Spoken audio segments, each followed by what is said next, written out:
Gelombang serangan rudal diluncurkan kelompok Ansarullah Houthi Yaman. Serangan rudal Houthi menargetkan Israel. Houthi sebagai kelompok proksi Iran mengumumkan membela Iran untuk konfrontasi militer dengan Israel.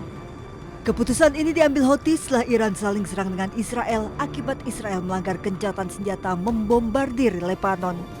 Houthi pun mengumumkan melarang kapal-kapal Israel dan perusahaan yang terafiliasi melintasi Laut Merah dan Selat Bab el-Mandeb.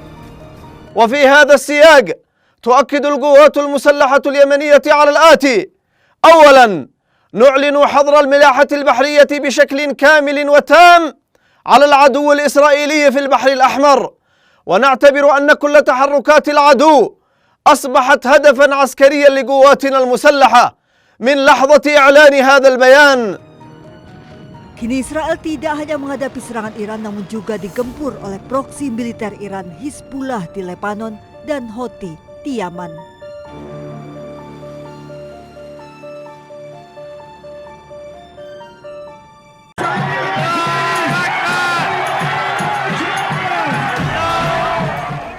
Pemerintah Iran melancarkan serangan rudal balistik yang menargetkan pangkalan udara Zionis Israel Ramat David Air Base yang berada di Haifa.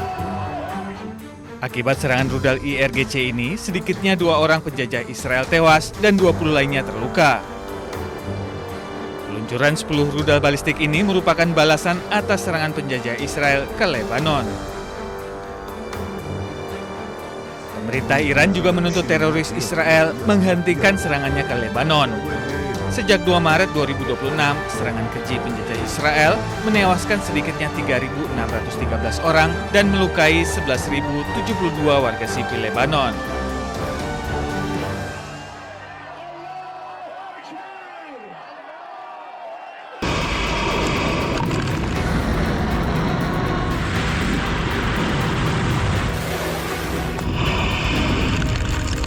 Di tengah ketegangan atau perang di Timur Tengah yang masih belum mereda, Direktur Jenderal Badan Energi Atom Internasional Rafael Grossi menyebut Amerika Serikat dan Iran semakin dekat mencapai kesepakatan terkait isu nuklir.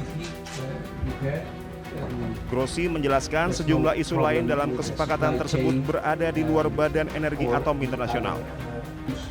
Namun ia menilai kesepakatan nuklir Amerika Serikat dan Iran secara teknis masih memungkinkan untuk dicapai. Sebelumnya, Grossi telah membahas isu tersebut dengan perwakilan Rusia, China, dan Iran. Pertemuan tersebut bertujuan menegaskan pendekatan dasar yang akan ditempuh para pihak dalam menangani isu nuklir Iran.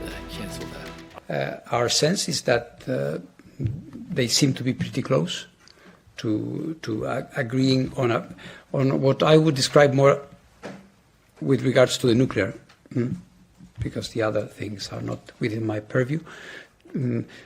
To a sort of a framework, organizational, I would say. Amerika Serikat dan Iran telah terlibat dalam negosiasi kesepakatan sementara guna menghentikan perang yang telah berlangsung selama 3 bulan. Namun di tengah bentrokan berkala, kesepakatan masih belum tercapai.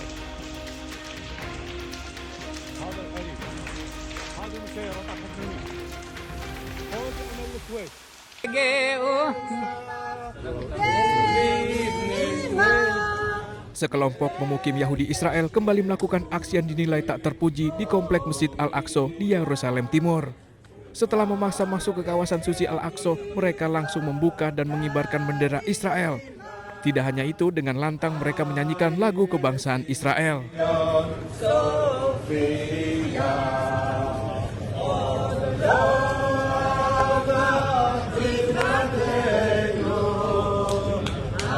Aparat keamanan Israel justru tak melakukan tindakan apapun. Padahal ada aturan yang melarang pengibaran bendera termasuk simbol asing apapun di komplek Al-Aqsa. Rekaman video ini kemudian beredar di media sosial dan memicu kemarahan warga Palestina. Bagi umat Islam, Masjid Al-Aqsa merupakan situs paling penting dan keberadaannya sangat dihormati.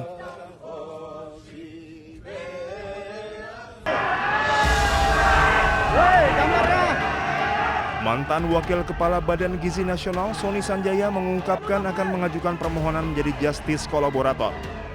Justice Kolaborator merupakan saksi yang bekerja sama dalam pengungkapan suatu kasus, dalam hal ini kasus dugaan korupsi tata kelola program makan bergizi gratis atau MBG. Diungkapkan tim kuasa hukumnya, keputusan kliennya menjadi Justice Kolaborator guna mengungkap kasus ini secara terang benderang. Langkah ini pun diyakini untuk membantah bahwa Sony merupakan otak dari praktik jual beli titik SPPG.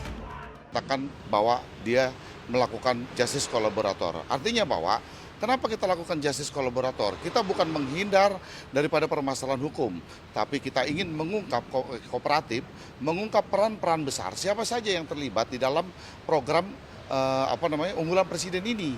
Jadi sekali lagi bukan kita menghindar terkait menyangkut masalah hukum klien kami. Ya, lebih dari 20 nama itu disebutkan. Cuman klien kami bilang itu baru sebagian. Karena break kita di dalam pemeriksaan kemarin klien kami cukup lelah dan mungkin akan ada pemeriksaan lanjutan, nggak tahu nanti kapan penyidik akan memberitahukan kita dan akan diungkap mungkin kemarin bilang baru sebagian aja nama-nama itu.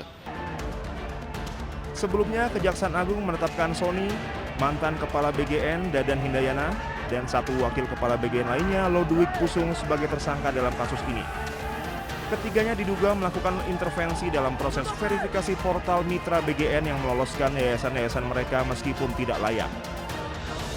Tim Liputan Anyus melaporkan.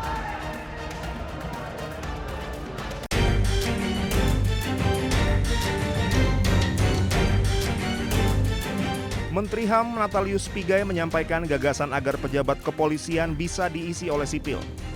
Hal ini sudah biasa dilakukan di negara-negara maju. Kapolri sebagai pucuk pimpinan tetap dipegang dari kepolisian, sementara jabatan strategis lainnya diisi oleh sipil, seperti jabatan manajerial, keuangan, teknologi, dan perencanaan. Dengan jabatan sipil di tubuh Polri bisa memberikan kesempatan kepada ASN Polri untuk menduduki jabatan strategis dan tidak berhenti di eselon 4. Seperti NYPD. Ya, NYPD itu pucuk pimpinannya sipil. Dulu sebelumnya dia Departemen Sanitasi. Sekarang menjadi Kepala NYPD. Tapi kalau pemimpin khusus teknis operasional kepolisian namanya Chief of Department, itu polisi, tapi pimpinannya selalu sipil. Wakil Ketua Komisi 3 DPR RI Ahmad Sahroni mengkritik pernyataan Pigai. Sahroni minta Pigai fokus menjalankan tugasnya di bidang HAM.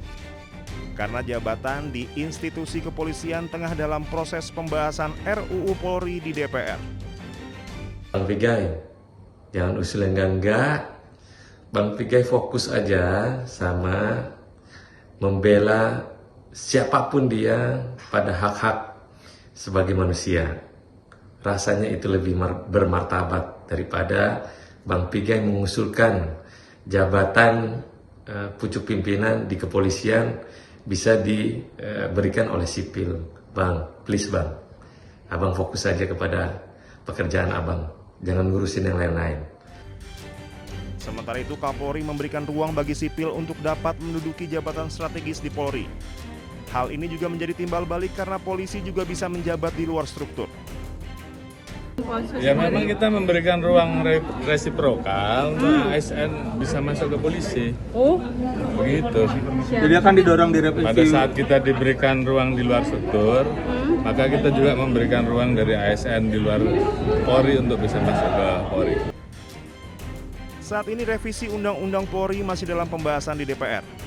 Pemerintah menginginkan substansi yang direvisi dalam Undang-Undang Polri akan menguatkan pelayanan, pengayom, dan pelindung masyarakat. Tim Liputan Anyus melaporkan.